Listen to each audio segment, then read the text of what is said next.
Hello and welcome back to my channel. Today I'll be doing a review of The Monsters We Deserve by Marcus Sedgwick. Um, so this book is hard to pinpoint. I'm not sure whether it's part literary fiction, it's part horror, well almost horror, um, and I don't think it knows where to put itself either. So the story starts off um, with the main protagonist of this book telling us that we have sent him away to write a book about monsters, and to discover, not discover, but to kind of try and understand and figure out whether the monsters that are written in books always stay in books or whether they manifest themselves into the real world in one form or another. Um, And so, yeah, it starts off with the main character telling us that we have sent him away to write this book. He goes to stay in a very, well, I say very secluded, almost very secluded log cabin in the mountains in Geneva.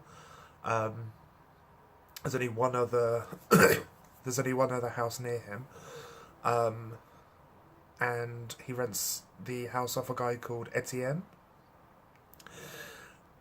And he starts by thinking about writing this book, but the only problem is he's taken a copy of Frankenstein with him, um, but he hates Frankenstein, like he absolutely despises the novel Frankenstein, um, and he was going to use it as one of the bases of his book that he's writing. But he absolutely hates Frankenstein. Sorry, I'm going to put this down because it's very heavy. Yeah, he absolutely hates the novel. So he puts off writing this book for a long, long time.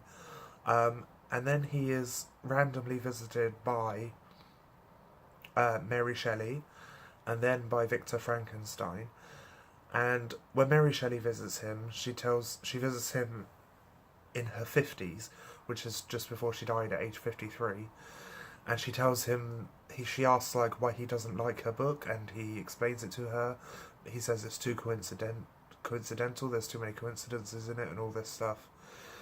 And they basically have a conversation with each other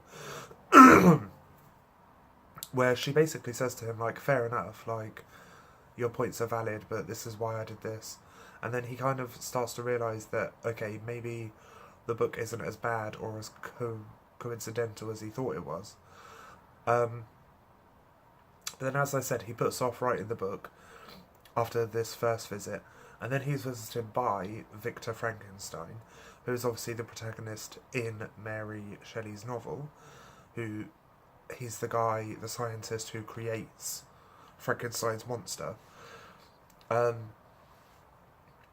they don't really have a conversation, he just basically keeps going on and on about something, like there's these lines that he's rehearsed, about being a monster and she made me a monster and all this stuff.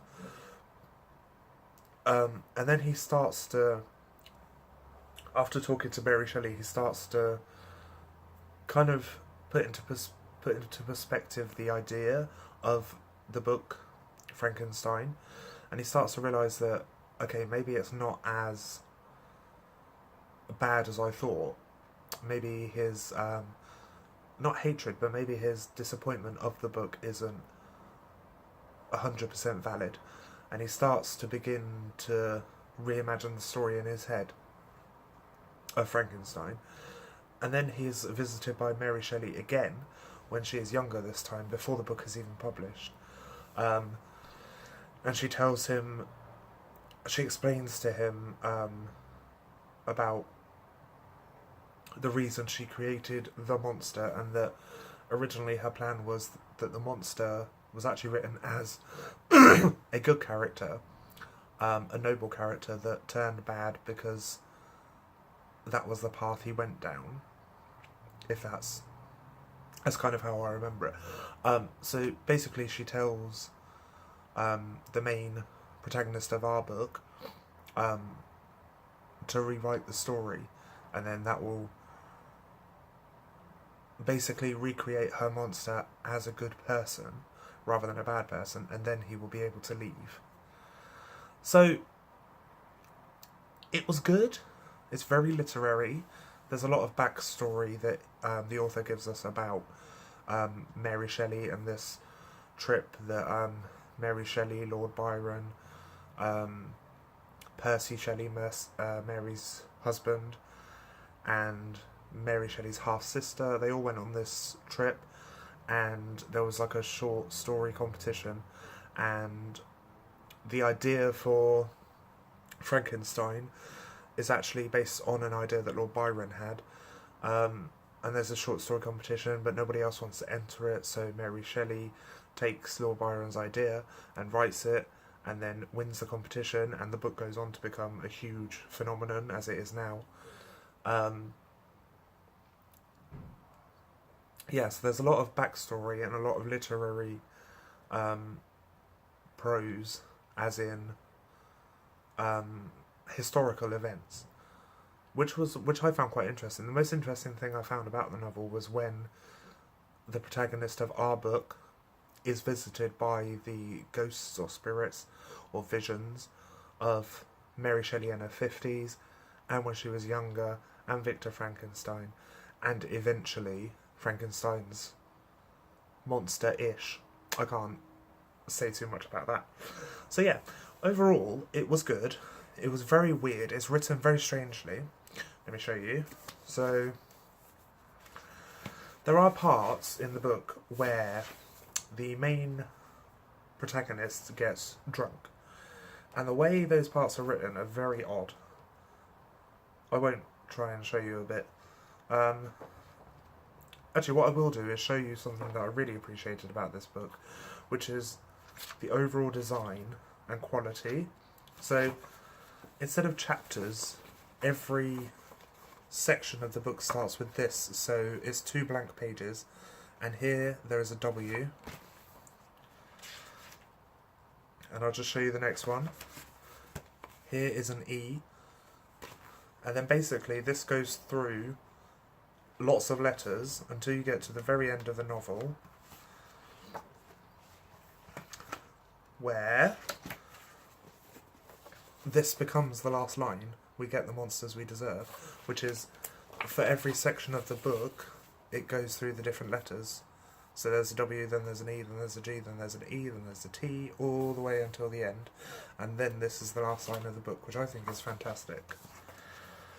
It also has amazing kind of imagery throughout. So this is the design we get when there is a sequence that we're reading of him dreaming.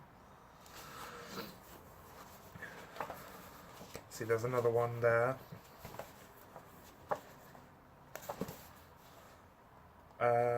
It has amazing photography and imagery throughout. There's some fire, because that's a part of the story there, which is there's something to do with fire.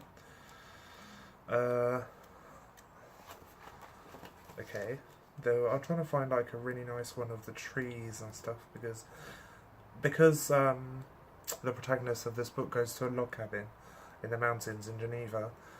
He's surrounded by all these fir trees and snow, and he talks about it quite a lot in the novel. And every time he does, there's usually an accompanying picture. And for some reason I'm not able to find one at the moment. Ah, there you go. So there's one. See, there's trees and snow. And there's another one. So yeah, the overall verdict is the book is good. It's very odd.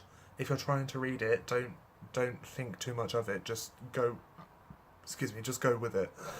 Because, as I said, it's very literary, and it's very unusual, and it's a very weird way of reading and writing. But yeah, overall, a really good book. I really appreciate the design and the effort that went into creating this. And the story overall is okay. I gave it 4 out of 5 stars on Goodreads. And yeah, I thought it was interesting. So that is my review of The Monsters We Deserve by Marcus Sedgwick. Let me know if you have any thoughts down below. Follow me on Goodreads. and follow my bookstagram at bookishtrances on Instagram. I post pictures of books I'm reading, books I think are pretty. I make my own like quotes and stuff. I put one on recently of, it's like a slightly blurred out picture of saffron, and over the top it says reading is the spice of life. So I create my own like quotes and stuff. Yeah, so follow me on there if you wish. And thank you for watching this video. I will see you again very soon. Goodbye.